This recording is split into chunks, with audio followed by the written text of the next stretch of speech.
अस्सलाम वालेकुम नाज़रीन, आप देख रहे हैं नसीम ज़हरा 8। ये तो बात बिल्कुल एक इस्टेब्लिश्ड है कि पाकिस्तान की सियासत का सबसे बड़ा केस जो है वो पनामा लीक्स का केस है। ये मालूम है हमें कि 2016 के इख्तितामी दिनों में भी इस केस पर सबकी जो थी अटेंशन तवज्जो मरकूज थी, और ये मालूम है हमें कि 2017 शुरू हुआ है, इसी केस पर सबकी नज़रें लगी हुई हैं। और ये भी हमें मालूम है कि बीबीसी ने 2 रोज़ पहले, जिस दिन जुमे को जब ख़त्म हुई है कोर्ट की हियरिंग इस केस पे हफ्ते भर के लिए, तो उस वक्त हमने देखा कि बीबीसी ने एक रिपोर्ट सामने लेके आए, बीबीसी की उर्दू वेबसाइट पे आई। उसमें उन्होंने कहा कि 1993 में जब ये ख़रीदा गए दोनों ये 4 अपार्टमेंट्स, उसके बाद उन अपार्टमेंट्स की जो मलकियत है वो नहीं बदली गई। इस हवाले से लोगों ने ये कहा कि ये बहुत बड़ी एक डेवलपमेंट हुई है, लेकिन पीएमएलएन का जो मौक़िफ़ है वो ज़ाहिर है मुख्तलिफ है। उन्होंने कहा जी ये कोई बड़ी डेवलपमेंट नहीं है, वो जो तब्दीली की बात करें, ओनरशिप की तब्दीली वगैरह की, उसका कंपनी से ताल्लुक़ है, प्रॉपर्टी से ताल्लुक़ नहीं है। बहुत सी और बातें हो रही हैं नाज़रीन। इमरान खान साहब आज उन्होंने एक जलसा किया, जलसे में वो फिर बोले पनामा लीक्स के हवाले से, और आपको मालूम है वो ये भी कह चुके हैं कि जो अदालत है वो कानूनी अदालत, वहाँ तो जो कुछ हो सो हो। अवामी अदालत में इमरान खान साहब कहते हैं कि जो है झूठ पकड़ा गया है। अब ये तमाम बातें जो है इनको लेकर के हमने सोचा कि आज हम उनको इनवाइट करें जो पीटीआई के बड़े एक मायनाज लॉयर हैं। ताल्लुक़ उनका नाज़रीन सेनेटर हैं, ताल्लुक़ उनका पीपल्स पार्टी से है, लेकिन इमरान खान साहब ने उनको लॉयर ने जो है केस पनामा लीक्स का, उसमें अपनी टीम का एक अहम उनको लॉयर करार दे के अपनी टीम में लेके आए। सेनेटर बाबर अवान साहब हमारे साथ मौजूद हैं। हमने सोचा आज उनसे ये सवालात उठाते हैं। बहुत शुक्रिया सेनेटर साहब प्रोग्राम में आने का। वेलकम। अच्छा, सबसे पहले तो ये बताइएगा कि नाजरीन को कि ये बीबीसी के जो डॉक्यूमेंट आया है जो उनकी वेबसाइट पे बीबीसी उर्दू, उसकी अहमियत क्या है? अभी तक ये कहा जा रहा है प्राइम मिनिस्टर नवाज शरीफ के कैंप से कि इसमें तो कोई बात ही नहीं है, और अगर वो कहते हैं इतनी बड़ी बात है तो फिर सुप्रीम कोर्ट को चाहिए कि वो केस को ख़त्म ही कर दें, यानी कि इख्तितामी मराहिल पे होना चाहिए केस। आप बताइएगा। बिस्मिल्लाहिर्रहमानिर्रहीम। बहुत शुक्रिया।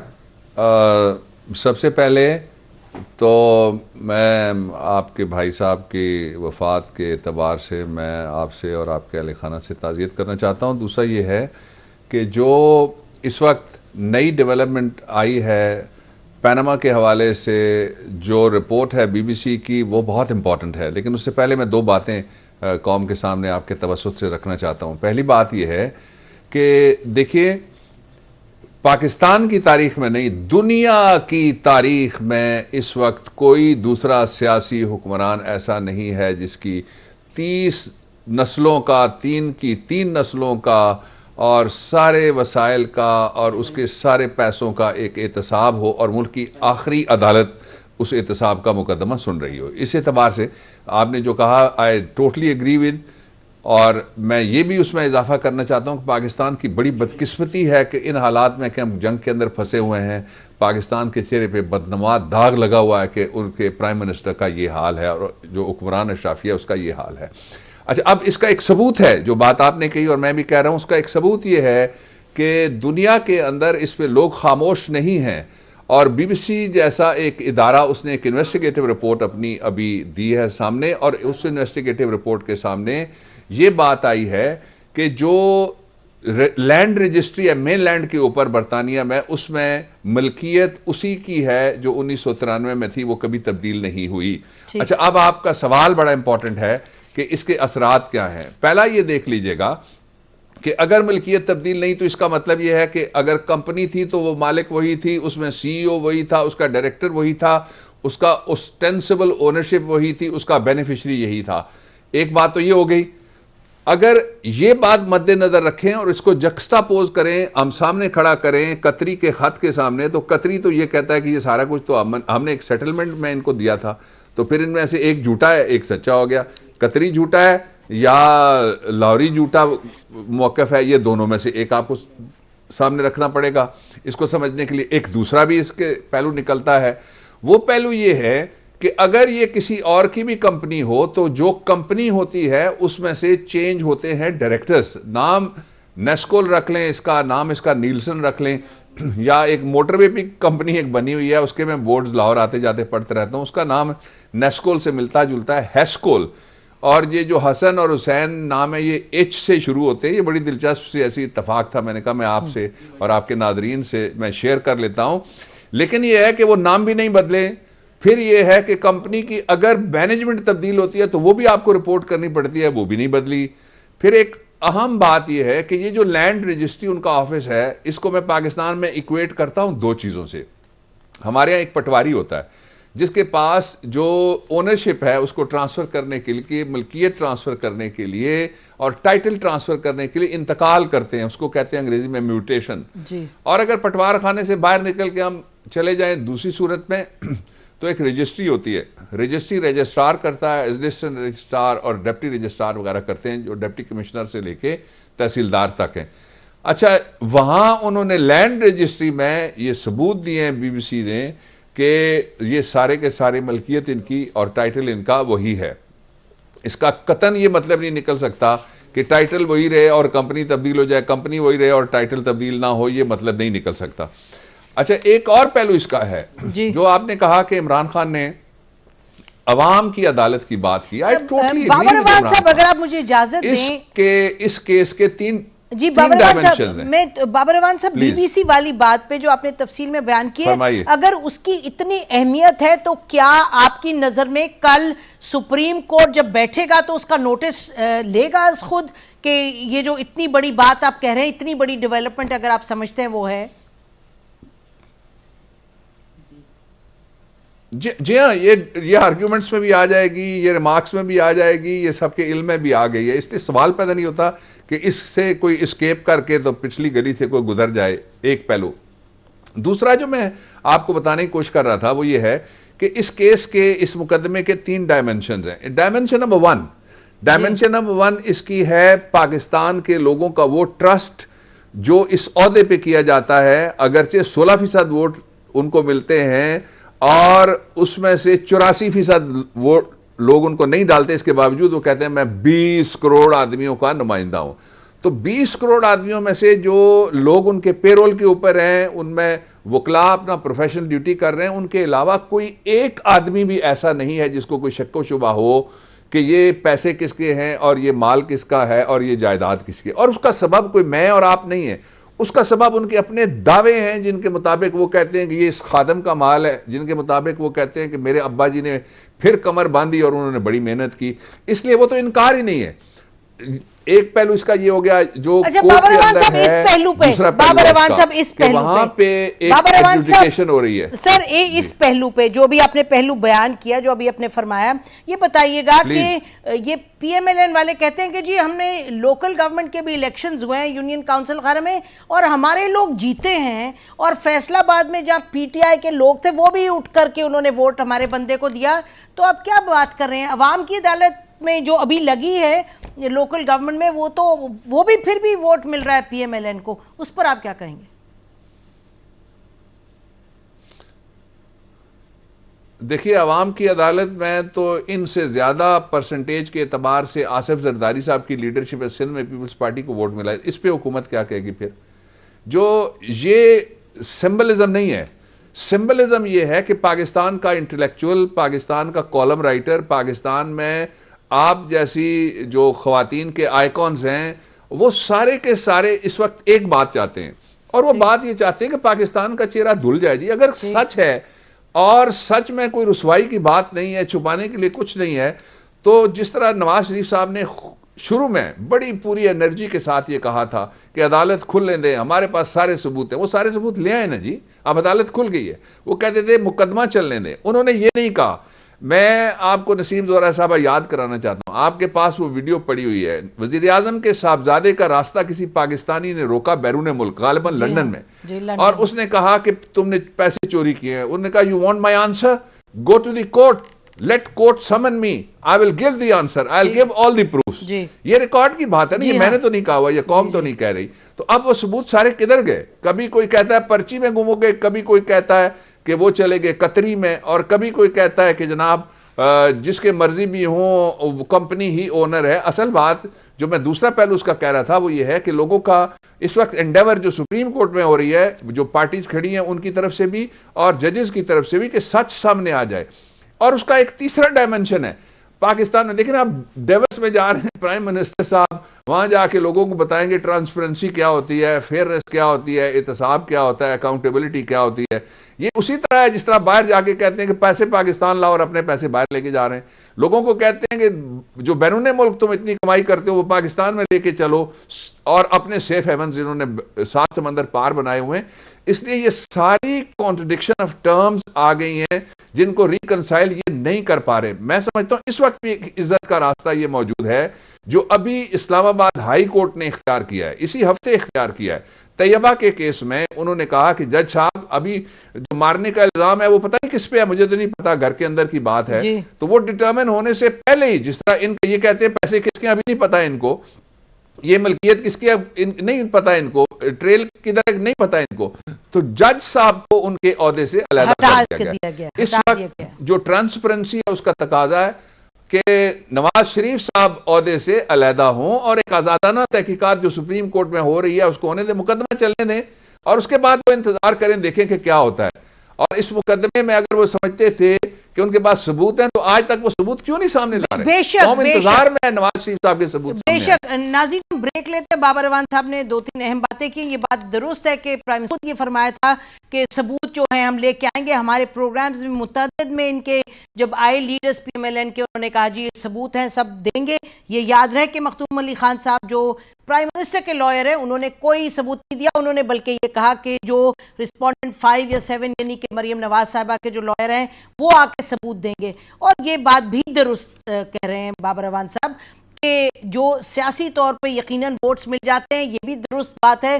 सुप्रीम कोर्ट में केस भी चल रहा है, लेकिन उससे ज्यादा जो अहम बात है वो सब ये है कि पाकिस्तान में अकाउंटेबिलिटी होनी चाहिए अमीर लोगों की। अब बहुत टाइम गुजर गया कि बिल्कुल यानी कि किसी अकाउंटेबिलिटी के बगैर, तकरीबन किसी अकाउंटेबिलिटी के बगैर लोग आगे बढ़ते हैं। इस वजह से इस केस की अहमियत आपके लिए, हमारे लिए बहुत है। ये it is not an issue of Imran Khan only. नाज़रीन ब्रेक लेते हैं, ब्रेक के बाद वापस आते हैं, फिर इस गुफ्तगू को जारी रखते हैं। स्टे विद अस। चोरी होता है, करप्शन में जाता है। हमने अपने मुल्क में करप्शन की वजह से निजाम तबाह किया। ये बड़े बड़े मगरमच्छ जो पैसा लूट के बाहर अरबों रुपए की जायदादें बनाई हुई हैं, अगर हम इनके सामने खड़े नहीं होंगे ये इसी तरह बेचारे हमारे लोग तकलीफें बर्दाश्त करेंगे।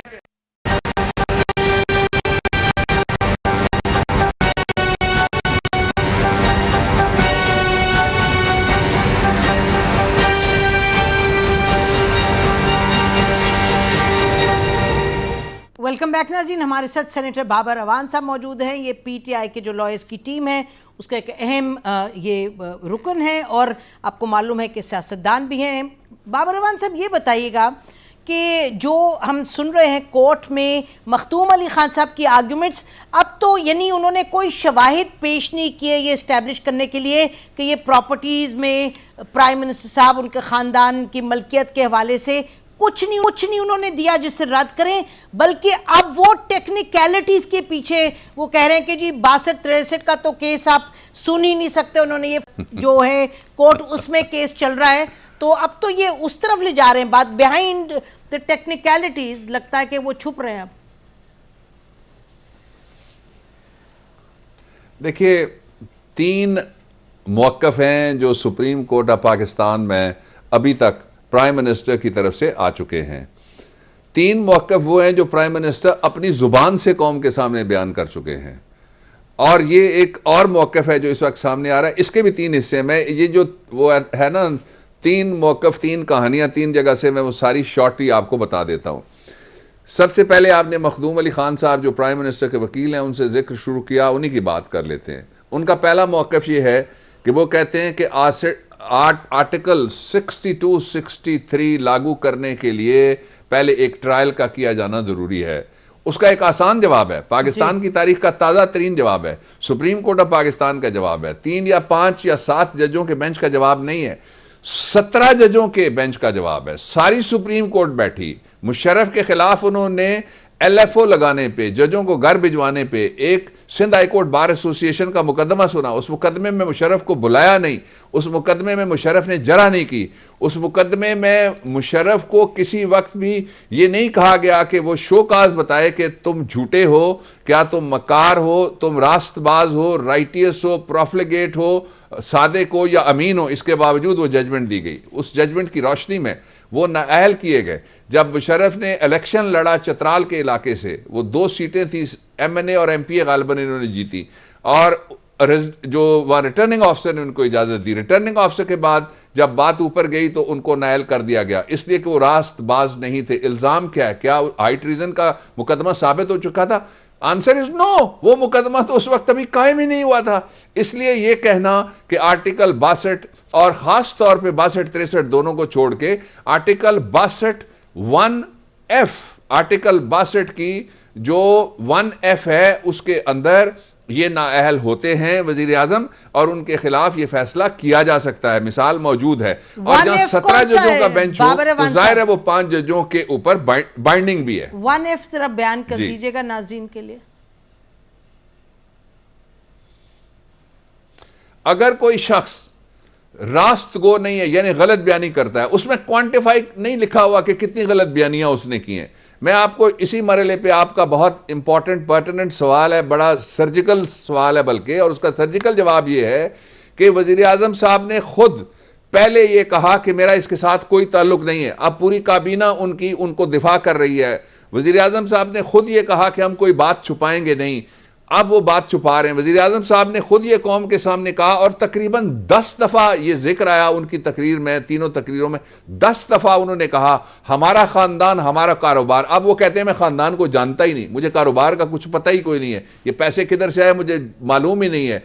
और अब ये भी रास्तबाजी है, क्या ये रास्तगोई है? क्या ये सच है? ये सादिक और अमीन होने का सारा सबूत है? ये मैंने 3 उनकी तकरीरों की समरी बयान कर दी। अब चलिए उनके जो पिछले 2 वकीलात थे और तीसरे हैं, इनके आप बयान जरा देख लीजिएगा। पहले वकील साहब आते हैं, वो शेख साहब हमारे बड़े भाई हैं, वो बड़े मोहसिन हैं, दोस्त हैं हम सब के। वो कहते हैं, आके खड़े होकर कहते हैं मेरे दफ्तर में तैयारी हो रही है, सारे कागजात पेश होंगे, सारे सबूत तैयार हैं, हम ला रहे हैं, और वो उनको हटा दिया जाता है। क्या अब उनको इसलिए हटाया गया मैं नहीं कह सकता, लेकिन उन्होंने ये बात रिकॉर्ड के ऊपर कही हुई है, जो मैं आपको बता रहा हूं, अदालत में कही हुई है। आप अदालत में मौजूद होती हैं और हम सारे अदालत में मौजूद होते हैं, सब ने ये बात सुनी हुई है, मैं कोई राज की बात नहीं बता रहा। फिर उसके बाद दूसरे वकील साहब आते हैं, उनके हमारे जो फॉर्मर अटॉर्नी जनरल हैं, बहुत अच्छे आदमी हैं। वो जब खड़े होते हैं तो वो कहते हैं 40 साल पहले का कोई रिकॉर्ड मौजूद नहीं है, कोई लेजर बुक नहीं है, कोई हमारे पास डायरी नहीं है, कोई हमारे पास वसाइल बताने का जरिया नहीं है, कोई हमारे पास ट्रेल मौजूद नहीं है। वो कहते हैं पर्चियों पे कारोबार होता था। क्या ये बात मैं कह रहा हूं या उन्होंने कही है? जाहिर है वकील नहीं बोलता, मैं तो नहीं बोलूंगा। मुझे इमरान खान ने आज एक मुकदमे में और मुझे फाइल भेजी है और इंस्ट्रक्शंस दिए हैं, मीटिंग की है। वो कहते हैं जी कि आप मुकदमा लड़ेंगे जो नजम सेठी साहब का और उनके दरमियान जो मुकदमा 35 पंक्चर जो हैं वो उसके हवाले से। तो क्या मैं अपनी जाके बात कर दूंगा? नहीं बात कर सकता। मैं तो जिस क्लाइंट की तरफ से जा रहा हूं उसकी इंस्ट्रक्शन पे बोलता हूं। लफ्ज मेरे होते हैं, टेक्निक मेरी होती है, प्रेजेंटेशन मेरी होती है, रिसर्च मेरी हो सकती है, प्लीडिंग उनकी होती है, मेरी नहीं होती। तो ये जो बोले पहले दोनों वकील जिनकी मैं बात कर रहा हूं, तो ये नवाज शरीफ साहब बोले ना, वकालतनामे में लिखा हुआ है, फारसी में वकालतनामा है ओरिजिनल, और वो कहता है कि मैं साहिब मौसूफ यानी वकील साहब जो करेंगे मेरे लिए उसको मिसले करदा ज़ात समझूंगा, कि मैं समझूंगा कि उन्होंने जो कुछ किया वो मैंने किया है। तो ये नवाज शरीफ साहब का बयान है, ये वकील हजरात का कोई कसूर नहीं, ना उनका बयान है। अब तीसरे वकील साहब आते हैं, तीसरे वकील भी, उनमें भी 3 कहानियां आगे खोली। पहली कहानी ये है, वो कहते हैं जी पहले एक ट्रायल हो, उसमें नवाज शरीफ साहब आए, उस पर उनके ऊपर जरा हो। और क्या ये यूसुफ रजा गिलानी के ऊपर जरा हुई थी? क्या यूसुफ रजा गिलानी का कोई बयान लिखा गया था? क्या यूसुफ रजा गिलानी के फैसला सुप्रीम कोर्ट ने नहीं किया था?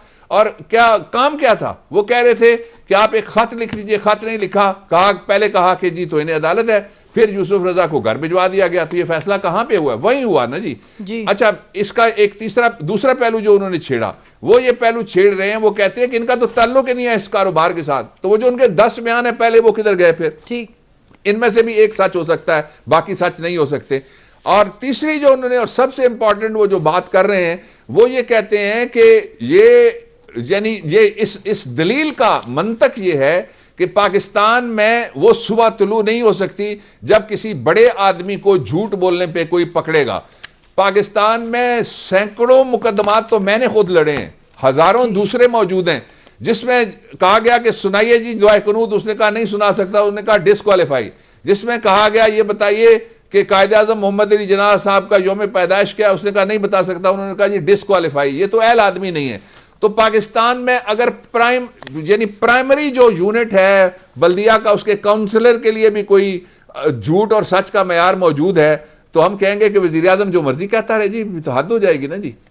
अच्छा, इसका मतलब ये हुआ आप जो फरमा रहे हैं, जो खासतौर पे टेक्निकलिटीज़ के हवाले से आप कह रहे हैं कि जो टेक्निकलिटीज़ की बात उठाई जा रही है, जो मखदूम अली खान साहब कह रहे हैं कि जी टेक्निकल जो इशू है कि जी आप सुन नहीं सकते, आप कह रहे हैं कि कोर्ट उसको ओवर रूल करेगा, उस पर आपकी क्या, अगर आप ऑब्जर्वेशन आप दें बहैसियत लॉयर, तो क्या है?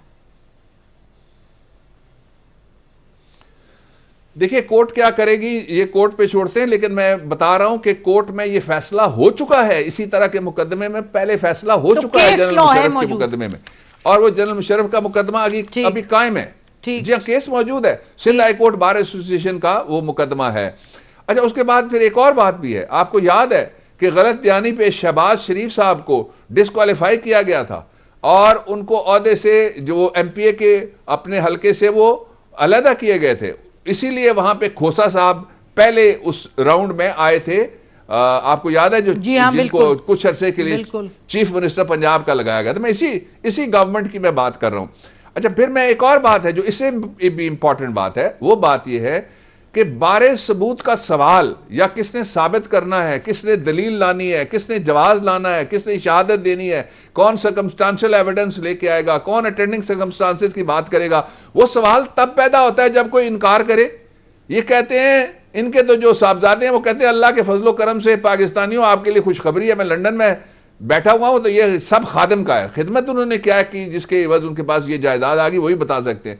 दूसरा, उनकी साहबजादी साहिबा का बयान रिकॉर्ड पे है, वो खुद कहती हैं, उसका मतलब डिपेंडेंट के अलावा और क्या होगा। वो कहती हैं कि बैरूनी दुनिया में तो छोड़िए, वो भी खातून है आपकी तरह, बड़ी नुमाया खातून बुच्चा साहबा जिन्होंने ये इंटरव्यू किया हुआ था, उसमें उन्होंने कहा मेरा तो पाकिस्तान में भी कुछ कोई है तो निकाल के बता दीजिए, मैं तो अपने वालिद साहब के साथ रहती हूँ।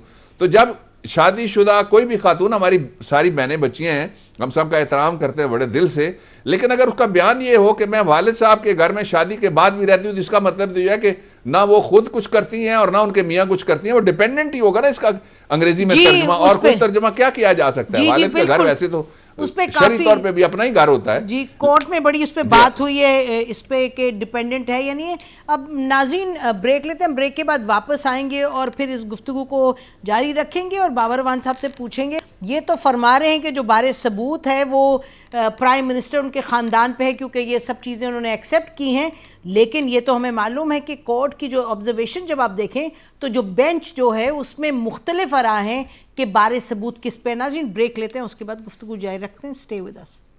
पैनामा वो चीज हुई उसमें मियां नवाज शरीफ पकड़ा गया। पीटीआई ने कोई भी सबूत ऐसा पेश नहीं किया जिसकी बुनियाद पर तीसरी दफा मुंतखब वजीर आजम को डी सीट किया जाए।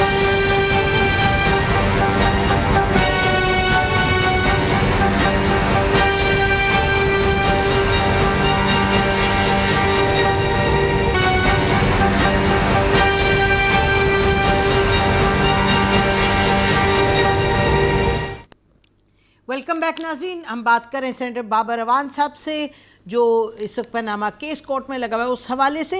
बाबर अवान साहब ये बताइएगा कि जो बारे सबूत है उस पर इस वक्त जो हमें नज़र आ रहा है वो ये है कि बेंच पे से मुख्तलिफ ऑब्जर्वेशंस आ रही हैं और दो राय हैं, एक राय तो नहीं है कि बारे सबूत तमाम प्राइम मिनिस्टर पर है।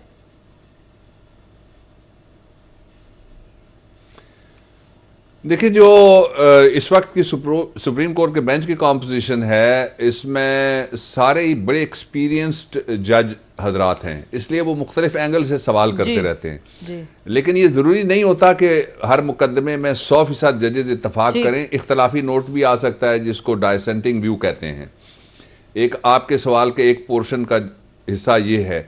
अब जो दूसरा है वो बारे सबूत की तरफ हम वापस चलते हैं। वहाँ मैं थोड़ी सी क्लैरिटी पैदा करना चाहता हूँ जो पाकिस्तान के लोग हैं उनमें भी और आपके देखने वाले सुनने वाले उनमें भी, वो ये है कि जहां कोई इनकार हो वहां बारे सबूत शिफ्ट होता है। एक आदमी है, फर्ज कर लीजिए ये है अलिफ और ये है मिस्टर जीम। अलिफ ये कहता है कि मिस्टर जीम ने मेरे पैसे देने हैं। मिस्टर जीम कहता है जी मैंने आपके पैसे देने हैं। वो कहता है जी पैसे इतने हैं। वो कहता है जी हाँ जी पैसे इतने हैं। वो कहता है फलां साल में लिए गए थे। वो कहता है जी हाँ। तो उसके बाद इसने क्या साबित करना है? इस कन्फेशन के बाद तो इसका केस तो साबित हो गया ना जी। कन्फेशनल स्टेटमेंट्स हैं हुक्मरानों की कि ये सारा कुछ हमारा है और ये सारा कुछ अल्लाह का फजलो करम है। इसलिए अल्लाह का फजलो करम समझ के अगर बारिश बरस रही हो तो हम कह सकते हैं अल्लाह का फजलो करम है। अगर किसी के ऊपर रिश्वत के पैसे और मेगा प्रोजेक्ट्स में से रकमें बरस रही हो तो वो कैसे कह सकता है अल्लाह का फजलो करम है? उसने तो ये बताना है कि ये वाइट मनी है। यहाँ अल्लाह के फजलो करम का सवाल नहीं है। जिनके घर में एक सूखी रोटी जाती है और वो आराम से सुकून से मेहनत करके वो रोटी खाते हैं, उन पे भी बड़ा अल्लाह ताला का फजलो करम होता है। ये तो एक अल्लाह का अजाब है कि इस तरह के बंदा इम्तिहान में पड़ा हुआ हो कि डॉलरों के कंटेनर और महल्लात के महल्लात हों और कस्में खा खा के सारा खानदान हलकान हो रहा हो। ये कोई अल्लाह का फजलो करम है? इसलिए यहां उनको ये साबित करना है कि इज इट, 3 चीजें साबित करनी है, मैं फिर बता देता हूं। पहला ये कि क्या ये वाइट पैसा है। दूसरा ये साबित करना है कि ये वाइट पैसा किस सोर्स से आया था। तीसरा ये कि ये वाइट पैसा किस ट्रेल के जरिए से लंदन पहुंचा था। ये तीनों सवाल जब तक इनका जवाब नहीं मिलता, मैं आपको 2 बातें अभी कह देता हूं। मैंने ना कभी दावा किया है और ना ही मैंने कभी कोई नजूमियों वाला काम किया, कोई मैंने पेशन गोई नहीं की, लेकिन आलमी तौर पे यह मुकदमा नवाज शरीफ साहब के गले में एक बड़ा गलत किस्म का तौक पड़ा हुआ। मैं वो लफ्ज इस्तेमाल नहीं करना चाहता और हमें शर्मिंदगी होती है इसलिए कि वो जैसे भी हमारे प्राइम मिनिस्टर का नाम उनके साथ लगता है। तो ये बीबीसी की रिपोर्ट उसका एक ताज़ा तरीन सबूत है। और सारी दुनिया में आज आपने देखा मेलबर्न में जब पूरी कौम खुश थी, क्रिकेट का एक जश्न हो गया, पाकिस्तानी परचम लहरा रहा था, इन्होंने 2 काम किए। एक काम तो ये कि इन्होंने सारा तेल डीजल सारा उठा के महंगा कर दिया कि लोग उधर खुशी में हैं इसलिए बोलेगा कोई नहीं। दूसरा काम ये है कि वहां पाकिस्तानियों समेत सब ने गो नवाज गो के आज फिर नारे लगाए। वो वीडियो वायरल हुई है या वीडियो मौजूद है इस पर नेट के ऊपर। बैनुल अक़वामी तौर पे ये मुकदमा हार चुके। कौम के अंदर ये हाल है कि आज डीजी खान के जलसे में आपने देखा जिस तरह की सर्दी थी और जिस तरह की, कल बल्कि मैं और इमरान इकट्ठे थे तो उनको कहा जा रहा था कि ये जलसा कैंसिल कर दिया जाए इसलिए कि वहां पे -0 है। फोर्ट मिनरो पे बर्फ पड़ रही है, जिस तरह मारगला पे बर्फ पड़ रही हो, हम कहें अपारा में जलसा करते हैं। इसके बावजूद आपने देखा लोग चाहते हैं कि उनके पैसे वापस आए। ये वायद सबूत है, लोग बाहर निकल रहे हैं। अच्छा, लोग चाहते हैं कि चोरी पकड़ी गई है, चोरी का माल बरामद हो, ये वायद सबूत है कि लोग बाहर निकल रहे हैं। और तीसरी जो इसका पहलू है वो भी बहुत इंपॉर्टेंट है, वो ये है, फरमाइए फरमाइए, मुकम्मल कीजिए। जी आप खातून है, आप पहले बात कीजिए, फरमाइए, मुकम्मल कीजिएगा। अच्छा, जो आखिरी बात है वो इससे भी इंपॉर्टेंट है, वो ये है कि इनका मौकिफ देखिए ना, अदालत में एक मौकिफ होता है हर पार्टी का। हमारा एक मौकिफ है पहले दिन से, हम कहते हैं ये पैसे चोरी के हैं, हम कहते हैं इनकी तलाशी में से पैसे निकले, पैसे वापस आने। हमारा मौकिफ ये है, जो मेरे मौकिल है उनका मौकिफ ये। आप देख लीजिए कि इनके कितने कोई मौकिफ हो चुके हैं आज तक, कोई मेरे ख्याल में कोई दर्जनों में पहुंच जाएंगे। एक मौकिफ होना चाहिए, आप आम आदमी नहीं है, आप बड़े खास आदमी हैं। बिल्कुल आपके लोग कहते हैं आप तीसरी दफा मुंतखब वज़ीर आज़म है, बिल्कुल ठीक कहते हैं। आपकी जिम्मेदारी और एहतसाब का लेवल और उसका जो बार है वो इस जगह के ऊपर है, आप आम आदमी नहीं है। बेशक फौरी तौर पे जवाब देना चाहिए, फौरन सच बोलना चाहिए। बेशक प्राइम मिनिस्टर पर जो बारे सबूत इस हवाले से, नाज़रीन बिल्कुल सही बात है कि इतने ऊंचे ओहदे पे हैं और हमने फाइज की इलेक्ट करके उनको, और वो जवाबदेह यकीनन है। ये बताइएगा, रहमान मलिक साहब की रिपोर्ट के हवाले से बार बार इमरान खान साहब ने कहा कि मनी ट्रेल उसमें है, तो ये क्या आपका ख्याल है कि आसिफ अली जरदारी साहब से कहा जाए कि इजाज़त दें कि रहमान मलिक साहब गवाह के तौर पे आए? ये बात उठी है, आपका क्या ख्याल है इसके बारे में? देखिए, इस रिपोर्ट से पहले मेरी रहमान मलिक से मुलाकात भी हुई थी और बड़ी तफसीलन इसके ऊपर बात हुई थी जब ये केस शुरू हो रहा था उसी वक्त। अच्छा, फिर ये रिपोर्ट मौजूद भी थी पाकिस्तान में। रिपोर्ट के ऊपर भी उनकी तरफ से कोई डिनाइल है? क्या डिनाइल आया हुकूमत की तरफ से? वो सिर्फ ये कहते हैं कि मुख्तलिफ हीलों बहानों से हमें छुपने दो, कभी कानून के पीछे, हमें छुपने दो कभी ओहदे के पीछे, कभी इख्तियार के पीछे, कभी इख्तदार के पीछे, कभी कतरी के पीछे, कभी शहजादों के पीछे, और कभी ये जो इनके पास इस वक्त पाकिस्तान का सारा खजाना है उसकी आहनी दीवार के पीछे छुपने दो। उन्होंने कोई मौक़िफ़ नहीं लिया। इसलिए रहमान मलिक सेनेटर है सिटिंग, और जाहिर है वो वजीर दाखिला रहे हैं, उन्होंने एक रिपोर्ट है, उन्होंने कब कहा है मैंने रिपोर्ट नहीं है, FIA ने कब कहा है FIA की रिपोर्ट नहीं है। इसलिए ये वो सारे सरकमस्टांशियल एविडेंस हैं जो इस वक्त हमें 184(3) के तहत सुप्रीम कोर्ट के सामने हैं और पूरी कौम देख रही है। देखिए मोडस अप्रेंडाई जो केस का मामला है वो अब और हो गया है। इसीलिए जो पाकिस्तान में कानून शहादत ऑर्डर 1984 है उसमें यह कहा गया कि वो शहादतें सारी जो जदीद मशीनरी के जरिए से बनती हैं वो सारी काबिल हैं। जी हाँ, तो जो इनके बयानात हैं वो भी अटेंडिंग सर्कमस्टांस है, रहमान मलिक की रिपोर्ट भी अटेंडिंग सर्कमस्टांस और ईमेल्स वगैरह भी। नाज़रीन ब्रेक लेते हैं, ब्रेक के बाद वापस आएंगे तो फिर सेनेटर बाबर रवान साहब से गुफ्तगू जारी रखेंगे। स्टे विद अस।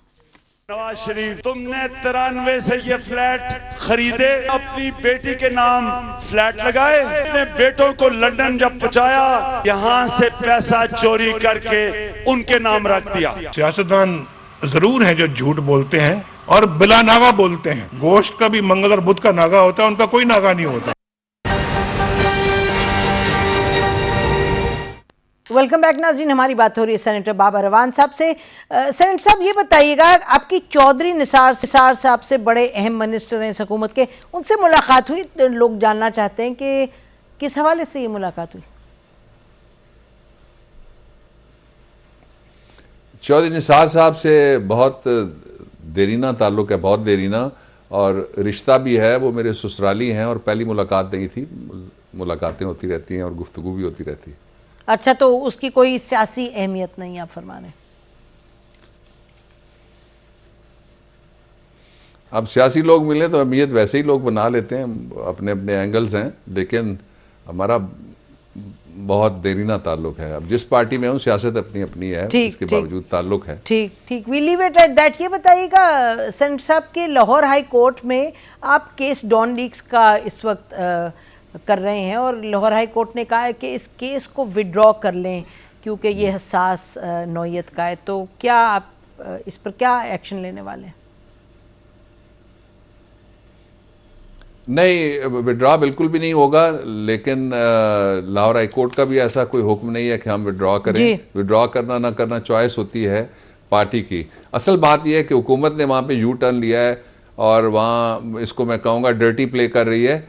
पहले इन्होंने कहा कि हम ला रहे हैं रिपोर्ट, पहले इन्होंने कहा तहकीकात मुकम्मल हो रही हैं और उसके बहुत सारे हिस्से हैं उस केस के। पहला हिस्सा ये है कि तहकीकात इन्होंने क्या की हैं, दूसरा हिस्सा ये है कि तहकीकात की रोशनी में इन्होंने क्या इकदामात किए हैं, तीसरा हिस्सा ये है कि फिर FIR है।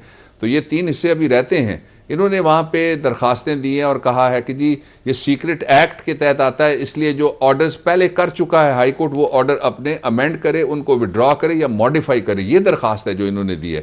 इसका मतलब ये हुआ है कि कौम के साथ ये हुकूमत झूठ बोलती रही है इस मामले में भी और गलत बयानी का काम इन्होंने किया है। और इसका मतलब ये हुआ है कि वो जो हर जगह गम और गुस्सा पाया जाता है, खारियां कैंट की भी खबरें सामने आई हैं और सारे पाकिस्तान चाहता है कि पता लगे, तो इसमें कोई बड़ा नाम आ गया है। मुझे जो इत्तला मिली है, कुछ लोग हैं जो हमसे भी बात करते रहते हैं, तो जो बड़ा नाम एक आ गया उस नाम को बचाने के लिए सारी कोशिश हो रही है कि किसी तरीके से जिस तरह जस्टिस नजफी के कमीशन में से छुपाया गया, इसको भी छुपा लिया जाए। हम छुपने नहीं देंगे इंशाल्लाह। अच्छा, तो आप कह रहे हैं केस वो जारी रहेगा। नाजरीन, हम शुक्रिया अदा करते हैं सेनेटर बाबर रवान साहब का। इसी पर आज का प्रोग्राम ख़त्म करते हैं। पनामा केस कोर्ट में है और यकीनन ट्रायल तो वहीं होगी और ये भी बात दुरुस्त है, फैसला वहीं होगा, लेकिन ये एक पब्लिक इंपॉर्टेंस का केस है, इस पर हम बात करते रहेंगे। हमारी कोशिश ये रहेगी कि हक़ाइक़ आपके सामने लेके आएँ। जो लॉयर्स हैं, चाहे हुकूमत के तरफ से हैं, चाहे PTI की तरफ से हैं, या जो और लॉयर्स हैं, उनको भी हम बुलाते रहेंगे ताकि जो केस की पेचीदगी है वो आपके सामने हम पेश करते रहें। हमारी तरफ से आज इतना ही। खुदा हाफिज़। पाकिस्तान जिंदाबाद।